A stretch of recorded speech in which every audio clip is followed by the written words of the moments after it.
ทางจากศรีสะเกษนะครับมุ่งหน้าตรงไปที่ระยองนะฮะเราจะไปลงเรือที่อ่าวประแสนะครับท่าน้ำประแสทริปนี้เต็มลุยเต็มที่ใจเกินร้อยครับเราก็ผ่านจุดไฮไลท์ของเราอีกแล้วนะครับเราไปหลักแก๊สกันทริปนี้โดยพี่แจ็คนะครับแรงกระบแล้วก็เจ๊น้อยนะครับเจ๊น้อยสุดสวยนะครับภูเขาสวย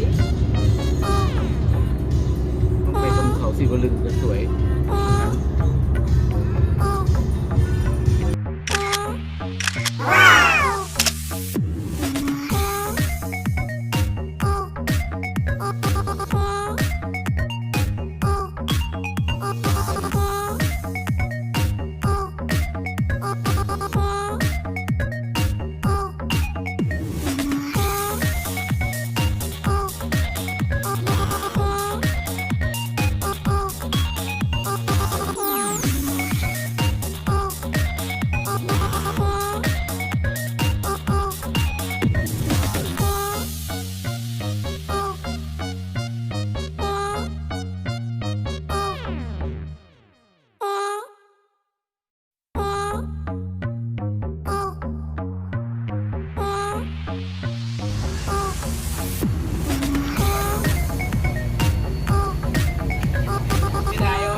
ที่ไปหลังแก๊สนะครับเป้าหมายกับทีมงานศรีสะเกษแล้วก็เพิ่งออกเรือนะครับเรือใหญ่โต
อะไรเลขอะไร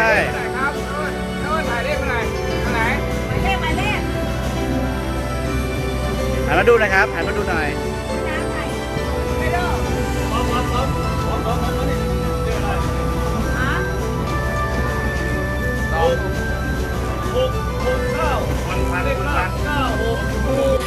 ครับกำลังมัดผูกเป็ดครับกับพิชิตเย็นนี้นะครับคืนนี้เพลงจังหวะล็อกๆนะครับโอ้ย